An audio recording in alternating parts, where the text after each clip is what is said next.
আজকে করব 3 নম্বর school Memari VM nutrition. সব আমি এই প্রশ্ন এই প্যারাগ্রাফটা পড়ে তারপর যে প্রশ্ন উত্তর করতে হবে আমি টাইপ করে করেছি, যেটা দেখিয়ে দিচ্ছি। প্রথমে আছে ট্রু ফলস। এরটা Gandhiji was without a shirt. Gandhiji জামা পরেননি and the boy felt that it was funny. ছেলেটা ভাবলো এটা খুব মজার, তো সেটা খুব দুঃখ পেয়েছিল দেখে, দয়া হয়েছিল, সেই জন্য এটা হবে false. B Gandhiji said that he was poor and so he could not buy a shirt. Gandhiji বলেছিলেন যে আমি গরিব, তাই আমি জামা পরতে পারি না, তো জামা কিনতে পারি না, তো এটা ট্রু হবে, ঠিকই বলেছিলেন। C the mother of the little boy could sing well. বাচ্চাটার মা ভালো গান গাইতেন, এটা ফলস, তিনি সেলাই করতে পারতেন ভালো। D according to the little boy, মানে বাচ্চাটার মত অনুযায়ী his mother could make as many shirts as Gandhiji wanted. Gandhiji যতগুলো চাইতেন অতগুলো জামা ছেলেটার মা তৈরি করতে পারবে, এটা ছেলেটার মত।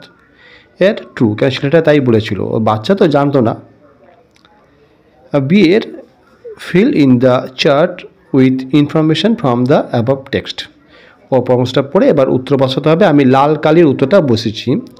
এ হচ্ছে ভিজিটেড মহাত্মা গান্ধী। মহাত্মা গান্ধীর কাছে গিয়ে গেছিলো, উত্তর হচ্ছে এ লিটিল বয়, একটা বাচ্চা ছেলে।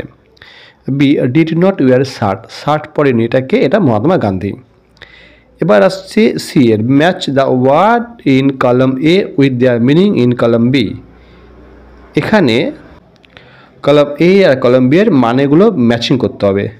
দেখো খুব মজার আছে, এই যে এই জিনিসটা সামিট আর জেন্টলি, এই দুটো মানে বসানোই আছে, রইল বাকি দুটো, মানে হচ্ছে সিউ। সিউ মানে সেলাই করা, মানে এইটা আসবে এর সাথে স্টিচিং ক্লথ, আর স্কাল্পচারটা আসবে এর সাথে ম্যাচিং হবে।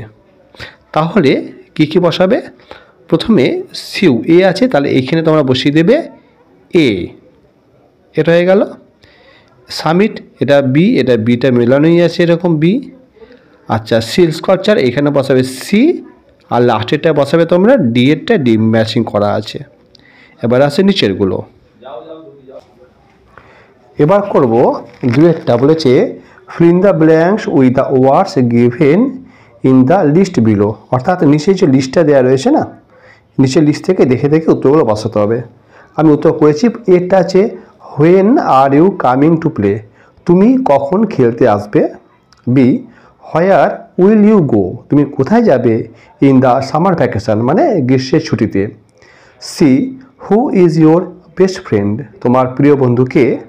আর D what do you do with your ears, তুমি কান দিয়ে কি করো। এখানে দেওয়া আছে, উত্তর বসানো হয়ে গেল। এবার তিনে বলেছে change the gender of the following, লিঙ্গ পরিবর্তন, king, queen, milkman, Milkmaid. D write the, চারের বলছে রাইট দ্য অপোজিট, উল্টো লিখতে হবে, বিপরীত সব লিখতে হবে, খুব সোজা, গুড, ব্যাড, লাভ, হেট। পাশে বলেছে fill in the blanks with the suitable articles and preposition, article এবং প্রিপোজিশন বসিয়ে শুনেছে পূরণ করতে হবে। আমি লাল কালির উত্তর লিখেছি, put the duster on the table. B she is an old lady. C we are proud of Jhargram Kumud Kumari institution. এবার পরেরটা দেখো, 6 রাইটিং স্কিল দিয়েছে, write 4 sentence about your mother, মা সম্বন্ধে 4টা বাক্য লেখো। আমি এখানে 5টা বাক্য লিখে দিয়েছি, যদি তোমাদের 5টা বাক্য দেয় তাহলে লিখে দেবে। প্রথম line, my mother is my favourite person, আমার মা আমার সব থেকে প্রিয় মানুষ। She is very calm in nature, তিনি প্রকৃতিতে খুব শান্ত, অর্থাৎ তিনি শান্ত প্রকৃতির। She loves me very much, তিনি আমাকে খুব ভালোবাসেন। সি অলওয়েজ গাইডস মি, তিনি সবসময় আমাকে গাইড করেন, মানে পথে দেখান। She helps me in my studies, তিনি আমার পড়াশোনায় খুব হেল্প করেন। ব্যাস, এটা লিখলে তোমরা 4-4 পেয়ে যাবে। আসলে এতটাই, পরের ভিডিও আমি করবো 4 নম্বর স্কুল। তোমরা নতুন তাহলে সাবস্ক্রাইব করে নাও।